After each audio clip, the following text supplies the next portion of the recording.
Da Vinci Code by Dan Brown. அத்தியாயம் 51, பகுதி 2. Robert பிரான்சிலுள்ள எல்லா தொலைக்காட்சியிலும் நம்முடைய புகைப்படங்களை ஒளிபரப்பத் தொடங்கிவிட்டார்கள் என்பது உங்களுக்கு தெரியுமா? பெக்கே ஊடகங்களை தன்னுடைய சுயநலத்திற்கென்றே பயன்படுத்துவார். அவர் நம்மை யாருமே உணராத வண்ணம் இருக்கும் சூழ்நிலையை முற்றிலும் தடை செய்து விடுவார். பயங்கரம் என்று நினைத்து கொண்டார் லெங்டன். என்னுடைய முதல் தொலைக்காட்சி அறிமுகமே மிகவும் தேடப்படும் குற்றவாளி என்பதுதானா? குறைந்தபட்சம் ஜோனஸ் பெக்மேனாவது சந்தோஷமடைவார். லெங்டன் ஒவ்வொரு முறையும் தொலைக்காட்சியில் தோன்றும்போது அவருடைய புத்தகங்கள் படு ஜோராக விற்பனையாகும். அவர் ஒரு நல்ல நண்பர்தானா? சோஃபியா கேட்டார். டிப்பிங் தொலைக்காட்சி எல்லாம் பார்ப்பாரா என்று லெங்டனுக்கு சந்தேகமாயிருந்தது. அதுவும் இந்த நேரத்தில். எனினும் அவளுடைய கேள்வி நியமானதான். டிப்பிங் நம்பிக்கையானவர் என்ற உள்ளுணர்வு சொன்னது. பாதுகாப்பு தரும் நபர். சூழ்நிலைகளை வைத்து பார்க்கும்போது டிப்பிங் தன்னால் முடிந்த எல்லா உதவிகளையும் செய்வார். லெங்டனுக்கு அவர் நன்றி கடன் பட்டவர் என்பதுடன் உப்பிங் ஒரு கோப்பையை ஆராய்ச்சியாளர் தவிர சோஃபியா வேறு அவள் தாத்தா சியான் துறவுமடத்தின் தலைவர் என்றும் கூறுகிறாள்.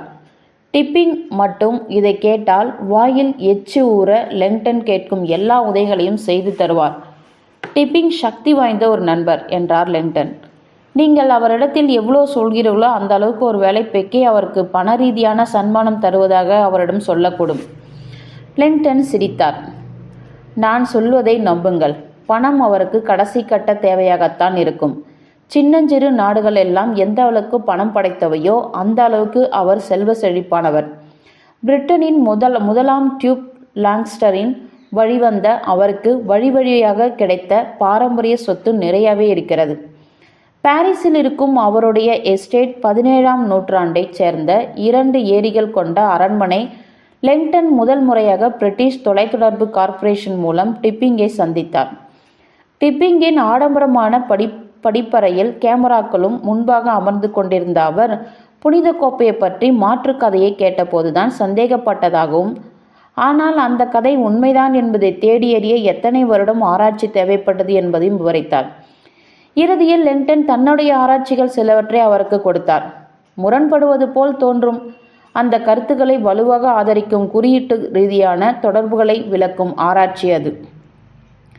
அந்த நிகழ்ச்சி பிரிட்டனில் ஒளிபரப்பான போது நல்ல நடிகர் குழுவும் நன்கு தயாரிக்கப்பட்ட ஆவணங்களும் இருந்தாலும் கூட அதனுடைய அனுமானமானது மிகவும் கடுமையாக இருந்ததால் பெரும்பான்மை கிறிஸ்தவர்களிடையே பெரும் சர்ச்சையை ஏற்படுத்தி பெரும் வெறுப்பை சம்பாதித்து கொண்டது. அது அமெரிக்காவில் ஒளிபரப்படவில்லை. ஆனால் அதனுடைய தாக்கம் அட்லாண்டிக் முழுவதும் எதிரொலித்தது. அதற்கு கொஞ்ச நாட்களிலேயே லெங்டனுக்கு ஒரு பழைய நண்பரிடமிருந்து அஞ்சல் அட்டை ஒன்று வந்தது. அது பில்டேபியாவின் கத்தோலிக் பிஷப் எழுதியது. அதில் எளிமையாக நீங்களுமா ராபர்ட் என்று மட்டும் எழுதப்பட்டிருந்தது. இவரை நிச்சயமாக நம்பலாம் என்று நினைக்கிறீர்கள் ராபர்ட்? சோஃபியா கேட்டாள். நிச்சயம் நம்பலாம். நாங்கள் ஒன்றாக பணிபுரிந்தவர்கள். அவருக்கு பணம் தேவை எதுவும் கிடையாது. அத்துடன் பிரெஞ்சு காவல்துறை அதிகாரிகள் அவரை வெறுக்கக்கூடியவர்கள். வரலாற்று சிறப்பு மிக்க இடம் ஒன்றை அவர் வாங்கியதற்காக பிரெஞ்சு அரசாங்கம் அவருக்கு காரணமில்லாமல் எக்கச்சக்கமான வரி விதித்தது. பெக்கேவுடன் அவர் ஒத்துழைப்பதற்கு அவர் விரும்ப மாட்டார். சோஃபியா இருண்ட சாலையையே உற்று பார்த்து கொண்டிருந்தாள். நாம் அவரை அணுகினால் எந்த அளவுக்கு விஷயங்களை அவரிடம் சொல்வீர்கள்? லெங்டன் அதை பற்றி கவலைப்பட்டவராக தெரியவில்லை. என்னை நம்பு. லீ டிப்பிங்கை விட பிரயரி ஆஃப் சியான் மற்றும் புனித கோப்பையை நன்கு அறிந்தவர்கள் இந்த பூமியில் யாருமே இல்லை. சோஃபியா அவரை பார்த்தாள். என்னுடைய தாத்தாவை விடவா?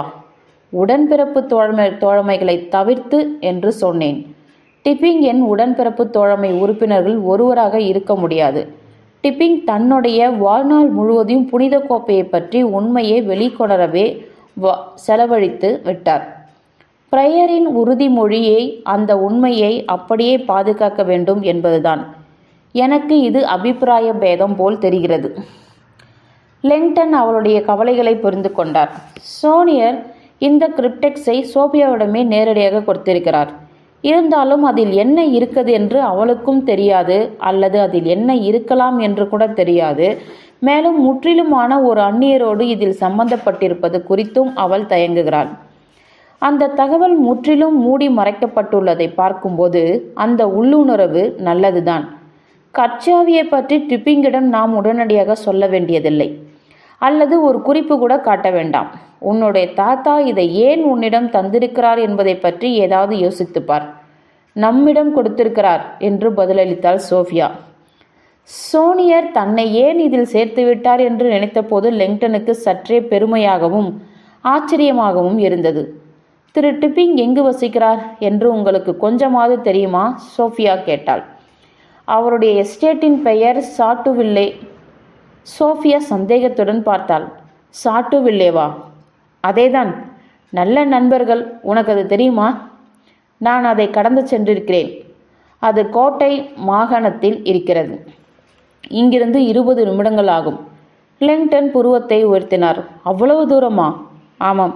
அதுவரை புனித கோப்பை என்றால் என்ன என்ற உண்மையை எனக்கு நீங்கள் சொல்ல போதுமான நேரம் கிடைக்கும்.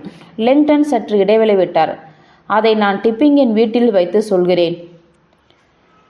புராணங்களை பற்றி நானும் அவரும் வெவ்வேறு துறைகளில் சிறப்பு வாய்ந்தவர்கள். அதனால் எங்கள் 2 பேரின் மூலமாகவும் அதன் முழு கதையும் உன்னால் தெரிந்து கொள்ள முடியும் என்றபடி லெங்டன் சிரித்தார். அந்த கோப்பை தான் டிப்பிங்கின் வாழ்வே என்பதால் புனித கோப்பையை பற்றிய கதையும் அவரிடமிருந்தே கேட்டு தெரிந்து கொள்வது என்பது ஐன்ஸ்டீனிடமிருந்து ரிலேட்டிவிட்டி தியரியை கேட்டு தெரிந்து கொள்வது போல இருக்கும். இரவு நேர விருந்தாளிகளால் லீ தொந்தரவுக்கு ஆளாக மாட்டார் என்று நம்புவோம். தெரிந்து கொள்வதற்காக சொல்கிறேன். லீ சற்பட்டம் பெற்றவர். லெங்டன் அந்த தவறை ஒரே ஒரு முறைதான் செய்தார். டிப்பிங் ஒரு வித்தியாசமான மனிதர். யார்க் மாளிகையை பற்றி விரிவான வரலாற்றை உருவாக்கியமைக்காக மகாராணியால் சில வருடங்களுக்கு முன்பு கௌரவ வீரர் பட்டம் வழங்கி சிறப்பிக்கப்பட்டிருக்கிறார். சோஃபியா அவரையே பார்த்தாள். நீங்கள் கிண்டல் தானே செய்கிறீர்கள்? நாம் கௌரவ வீரர் ஒருவரையா பார்க்க போகிறோம்? லெங்டன் அசௌகரியமாக சிரித்தார். நாம் கோப்பை வேட்டைக்கு சென்று கொண்டிருக்கிறோம் சோஃபியா. ஒரு கௌரவ வீரரை தவிர வேறு யாராலும் நமக்கு உதவ முடியும்?